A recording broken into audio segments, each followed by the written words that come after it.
मसीहा के बाबरकत और जाई नाम में आप सबकी सलामती हो। कोट राधा किशन का वाकया जो एक मसीही जोड़े को जिंदा जला दिया गया था, उसके सारे मुल्जमान को इसी महीने में बरी करार दे दिया गया है, उनको छोड़ दिया गया है। आज हम इस पर बात करना चाहते हैं और इससे बेशतर कि हम अपने मौजू पर बढ़ें और कुछ बातें कहें। मैं चाहता हूं वो लोग जो हमारे चैनल पर नए आते हैं काइंडली हमारे चैनल को सब्सक्राइब करें, लाइक करें और इन वीडियोस के लिंक्स को बहुत सारे दोस्तों के साथ शेयर करें और बेल आइकन को प्रेस करना ना भूलें ताकि हमारी सारी वीडियोस आप तक पहुंच सके। 4 बातें हम करना चाहते हैं। उस भाई का नाम अगर हम देखें तो वो है शहजाद मसीह, उसकी बीवी का नाम शमा बीबी, और वो बहन उस वक्त पेट से थी, प्रेग्नेंट थी, और इन तीनों लोगों को, तीनों जानों को जिंदा जला दिया गया था। लेकिन उन 5 मुल्जमान को जिनको फांसी दी गई थी, बाकी तकरीबन 102 लोग थे, उनको 2 साल की सजा सुनाई गई थी, वो पूरी हो गई। लेकिन जो खास और मेन लोग थे जिन्होंने तौहीने कुरान किया था और जिन्होंने इस जोड़े को जिंदा जलाया था, उनको बरी करार दे दिया गया। पहली बात, मेरा मुल्क पाकिस्तान और इस पाकिस्तान की अदलिया मेरा फख्र है, लेकिन उन्होंने इस मासूम जोड़े के कातलों को रिहा कर दिया है। वो मासूम जोड़ा जिनका कोई गुनाह नहीं था, और उस गैर पैदाइशी बच्चे को जिंदा जला दिया गया और उन मुल्जमान को बरी करार दे दिया गया ताकि वो आइंदा को फिर किसी मासूम मसीह को, किसी मासूम मसीही जोड़े को जलाने का सबब बने। नंबर 2,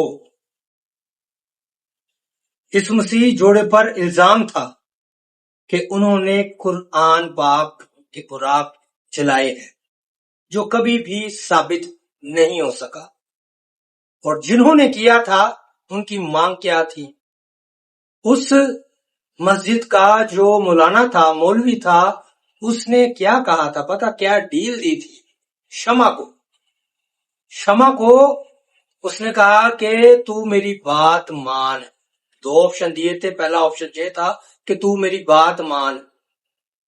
एक मर्द जब किसी औरत से कहता है कि तू मेरी बात मान, इसका क्या मतलब है हम सब जानते हैं। दूसरा ऑप्शन उसे दिया गया कि तुम लोग इस्लाम कबूल कर लो। लेकिन शहजाद और शमा ने अपनी इज्जत और अपने ईमान का सौदा नहीं किया, अपने मसीह का इनकार नहीं किया, और उन गैरतमंद मुसलमानों ने उन्हें उसी भट्टे में जिंदा जला दिया। नंबर 3, आसमा जलील जहांगीर एक ह्यूमन राइट वकीला है। 2018 में उनकी वफात हो गई। वो उस समय वहां पर गईं जब ये वाकया पेश आया, उनको जिंदा जला दिया गया, तो वो उनके घर गई। उसने उनसे कहा था कि मैं तुमको इंसाफ दिलाऊंगी।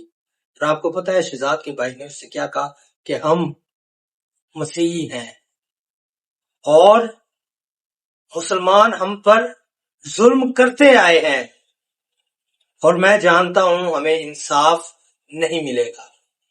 और उस वक्त इस आसमा जलील जहांगीर ने कहा था कि मैं तुमको इंसाफ दिलाऊंगी, और मीडिया में उसने कहा था कि ये देखो मुसलमान गैरतमंदों के कारनामे। अगर वो जिंदा होती तो शायद वो आज का दिन जो है वो ना देखती और وہ بڑا پریشان ہوتی، شاید روتی کہ یہ کیسا انصاف ہوا ہے۔ یہاں مسیحوں کے قاتلوں کو بری کیا جاتا ہے، اور جو اصل توہین رسالت ہوتے ہیں، اصل توہین قرآن پاک ہوتے ہیں، ان کو بھی بری کر دیا جاتا ہے۔ کیا یہ جنگل کا قانون ہے؟ کیا یہ میرے ملک پاکستان کا انصاف ہے؟ کیا یہ میرے ملک پاکستان کی عدلیہ کا انصاف ہے؟ یہ انصاف ہے۔ ضرور اپنی رائے سے کمنٹ میں ہمیں آگاہ کریں۔ بہت شکریہ۔ خداوند آپ سب کو بہت زیادہ برکت دے۔ آمین۔